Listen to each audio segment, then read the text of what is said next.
اسرائیل کی سلامتی ہو۔ اسرائیل کا پاک خدا آپ سب کو بڑی برکت دے۔ ناظرین، میں آپ کا اپنا فراز پرویز آج ایک بار پھر آپ کی خدمت میں حاضر ہوں۔ آج جس موضوع پہ آپ کے ساتھ میں گفتگو کرنا چاہوں گا وہ بہت ہی ایک اندوناک جہالت پر مبنی واقعہ جو مذہبی انتہا پسندی سے بھرا ہوا ہے۔ گزری کل 28 نومبر سن 2021 کے دن خیبر پختونخوا کے ایک ضلع چارسدہ کی تحصیل تنگی کے ایک چھوٹے سے گاؤں مندنی، جو کہ بالکل چھوٹا سا ایک علاقہ ہے، اور وہاں پر جو اکثریت پائی جاتی ہے وہ دیوبند بریلوی، یہ جو دیوبند سیکٹر ہے اس کا بہت ہی اثر و رسوخ وہاں پر ہے، اور مذہبی طور پر یہ بہت ہی ایک قدامت شہر ہے۔ تو ناظرین، یہاں پر کل گزری شب 28 نومبر سن 2021 کی صبح اچانک سے اس شہر کے اندر ایک واویلا شروع ہو جاتا ہے کہ جناب فلاں شخص نے، جو ذہنی طور پر معذور شخص ہے، اس نے قرآن کی بے حرمتی کر دی، قرآن کو جلا دیا۔ پورے شہر کے اندر، مساجد کے اندر اعلانات ہو گئے، واٹس ایپ میسیجز کے اوپر جو دیوبند سیکٹر ہیں انہوں نے فوری طور پر JUIF کے لوگ، وہاں اکثریت ہے، مولانا یہ جو فضل الرحمان ہے، ان کا وہاں پہ بہت سیاسی طور پہ، مذہبی طور پہ بہت اثر و رسوخ، یہاں ایک ہلچل سی مچ گئی۔ کل ہوتا یوں ہے کہ جناب نہ تو اس بندے کا، یہ شخص جو ہے بیچارہ ذہنی طور پر مریض شخص ہے، نہ تو اس بیچارے کو اپنی ہوش ہے، نہ اس کو اپنا علم ہے، نہ دنیا کا۔ تو پہلی بات ہے کہ اس کے پاس قرآن آیا کہاں سے، اور اگر قرآن آ گیا تو اس نے قرآن کے پیجز ہی کیوں جلائے۔ سراسر یہ جھوٹ پہ مبنی ایک اور واقعہ۔ پہلے میں چاہوں گا کہ آپ اس شخص کو دیکھیں۔ یہ جی وہ شخص ہے، آپ دیکھ سکتے ہیں، یہ ذہنی طور پہ مریض شخص ہے۔ جب پورے شہر کے اندر ایک افراتفری مچ گئی، لوگ، مشتعل افراد جمع ہونا شروع ہو گئے، جناب تھانے نے، مندنی تھانہ جو ہے، وہاں پولیس نے جناب اس شخص کو فوری طور پہ حراست میں لیا۔ حراست میں لینے کے بعد جناب اس کو جناب تھانے میں بند کر دیا گیا۔ اب نہ تو اس شخص کا نام معلوم ہے، نہ اس کا مذہب پتہ ہے، اور نہ یہ پتہ ہے کہ یہ شخص، بس اتنا ان کو علم ہے کہ یہ ایک مطلب نامعلوم فرد ہے، اور یہیں پہ اس گاؤں کے اندر پڑا رہتا ہے، اور لوگوں کے ٹکڑوں پر یہ پلتا ہے۔ ابھی تک اس شخص کا نام معلوم نہیں ہو سکا۔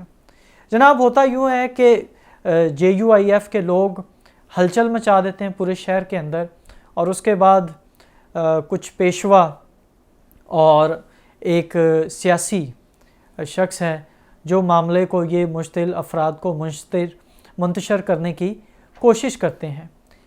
اس وقت تو یہ چلے جاتے ہیں جناب، اس کے بعد نہ جانے کیا معاملات ہوتے ہیں، کیا ہوتا ہے۔ 4 سے 5 ہزار کے قریب لوگ تھانے کے اوپر جناب دھاوا بول دیتے ہیں۔ تھانے کے اندر اب یہ شخص، یہ جو ذہنی مریض جو شخص ہے، یہ پولیس کی حراست میں ہے، اور جناب یہ پولیس کی حراست میں ہے جب، تو یہ لوگوں کا ایک مشتعل ہجوم جو ہے، آپ دیکھیں، یہ تھانے کے اوپر انہوں نے دھاوا بول دیا ہوا ہے۔ اب یہ نعرہ تکبیر کی صدائیں گونج رہی ہیں، وہاں پہ لوگ نعرہ تکبیر، اللہ اکبر، جانے کیا فتح کرنے جا رہے ہیں۔ یہ معاملات ہونے کے بعد جناب یہ لوگ پاگل، مذہبی، جنونی، جیسا کہ میں پہلے آپ کو کہہ چکا ہوں کہ پاکستان کے اندر آپ صرف انگلی اٹھائیں اور یہ کہیں کہ اس نے توہین کی ہے، تو ذہنی طور پر مریض جو عقل و خرد سے خالی مسلمان ہے، نہ ثبوت مانگتے ہیں نہ دلیل مانگتے ہیں، بس چڑھ دوڑتے ہیں کہ جناب اس گستاخ کو جہنم واصل کر دیں۔ یہی کچھ کل کرنے کی ایک بھرپور کوشش کی گئی۔ جناب 4 سے 4,500 5,000 کے قریب لوگ، جناب یہ پہلے مدنی تھانے کو انہوں نے آگ لگا دی۔ یہاں پر موجود تمام جو ریکارڈ تھا پولیس کا، وہ تمام ریکارڈ جلا دیا گیا۔ اس کے بعد یہاں پہ جو 4 دیگر وہاں پہ چھوٹی چھوٹی پوسٹیں ہیں، چوکیاں ہیں، پوسٹوں کے نام میں آپ کو بتانا چاہوں گا۔ ڈکی ایریا کی جو چوکی ہے، اس کے بعد زیم پوسٹ چوکی ہے، پھر امراضی پولیس اسٹیشن، اس کے بعد جناب یہ اور آگے بڑھتے گئے، پھر انہوں نے شکور چوکی کو نظر آتش کر دیا، پھر جمال آباد کی جو چوکی تھی اس کو بھی انہوں نے جلا دیا، اور مندنی پولیس اسٹیشن کو بھی۔ تو جناب یہاں پر اب جو ریاست کو مفلوج کر دیا گیا ہے، اور یہ جو توہین مذہب ہے یہ تو اسٹیٹ سپانسر ایک پری پلانڈ توہین مذہب کی جو آگ، جو اسٹیٹ سپانسر ہے، جو آگ آپ نے خود لگائی اس ملک کے اندر مذہب کے نام پر، اب وہ آگ بے قابو ہو چکی ہے۔ پچھلے دنوں آپ نے دیکھا جناب کہ بریلوی سیکٹر نے ایک پورا پری پلانڈ حکومت پاکستان کے خلاف کام کیا، اور کروانے والے جو تھے وہ بھی آپ کو علم ہے۔ اور اب یہ جو دیوبند سیکٹر ہے، انہوں نے بھی حکومت کو تھوڑا سا یہ دکھایا ہے کہ اگر بریلوی سیکٹر یہ کر سکتا ہے تو ہم دیوبند جو یہاں پہ اکثریت میں ہے، طاقت میں ہے، اور دیوبند کے جو مدارس ہیں رجسٹرڈ اور نان رجسٹرڈ تقریباً کوئی 35 سے 36 ہزار پورے پاکستان کے اندر ہیں۔ اب یہ 4,000 سے 5,000 کے قریب یہ جو لوگ جنہوں نے پورے شہر کو ایک خوف کی فضا پیدا کر دی، دہشت، اور لوگ ڈر گئے، چھپ گئے اپنی زندگیاں بچانے کے لیے۔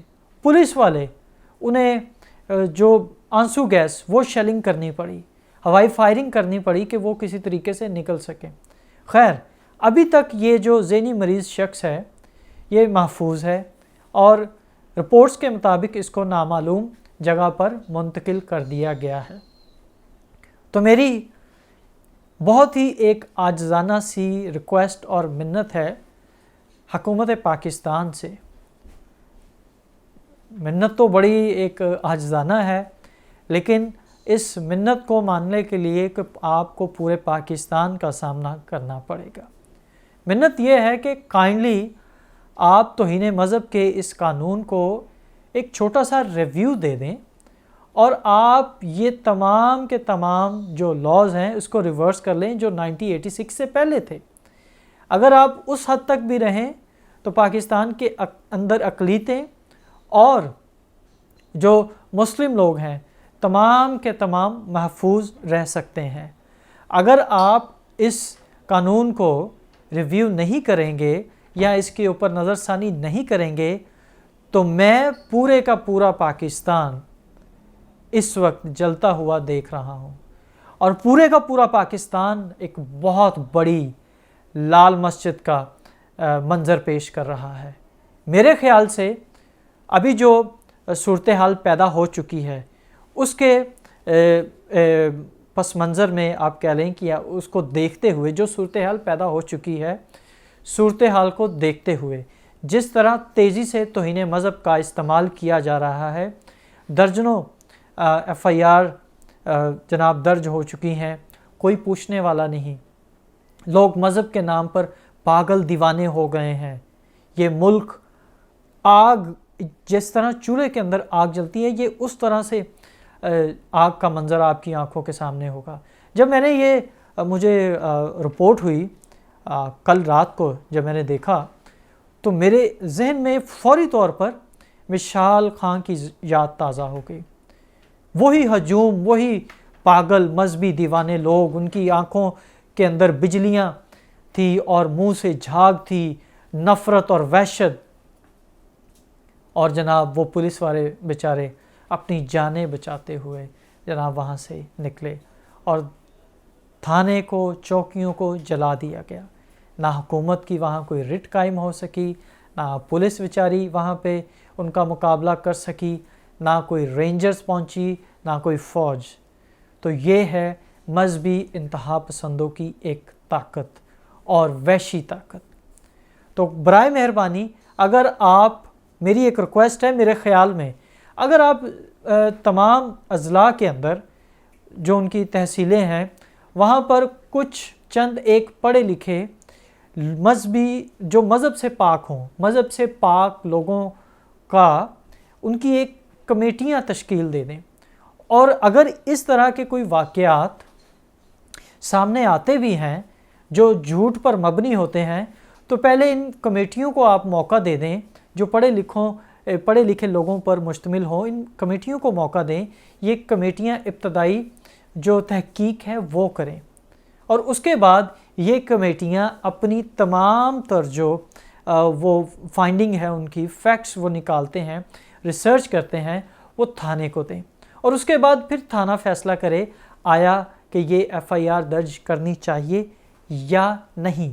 اور جب یہ کمیٹیاں جو آپ تشکیل دیتے ہیں پڑھے لکھے لوگوں کی، ان کمیٹیوں کو اس حد تک رکھیں کہ یہ جناب ایسا نہ ہو کہ پولیس کے اوپر اپنی سفارشات یا اثر و رسوخ دکھائیں کہ جناب اگر پرچہ نہیں بھی بنتا تو وہ جناب مقدمہ درج کرنے کا زور دیں۔ تو میری ان تمام سنجیدہ حلقوں سے بہت ہی عاجزانہ منت ہے، کائنڈلی اس پہ تھوڑا سا سنجیدگی سے سوچئے گا۔ جب تک آپ اس لاء کے اندر امینڈمنٹ کرتے ہیں تب تک آپ یہ کمیٹیاں ضلعوں کے اندر، تحصیلوں کے اندر پڑھے لکھے لوگ لائیں اور یہ جناب کمیٹیاں تشکیل دے دیں۔ میں پہلے بھی کہہ چکا ہوں کہ میں پورا پاکستان ایک بہت بڑی لال مسجد کے طور پر دیکھ رہا ہوں جو بن چکا ہے۔ خدا حافظ، اپنا خیال رکھیے، خداوند آپ کی مدد فرمائے، اور کوشش کریں کہ ان مذہبی لٹیروں سے محفوظ رہیں۔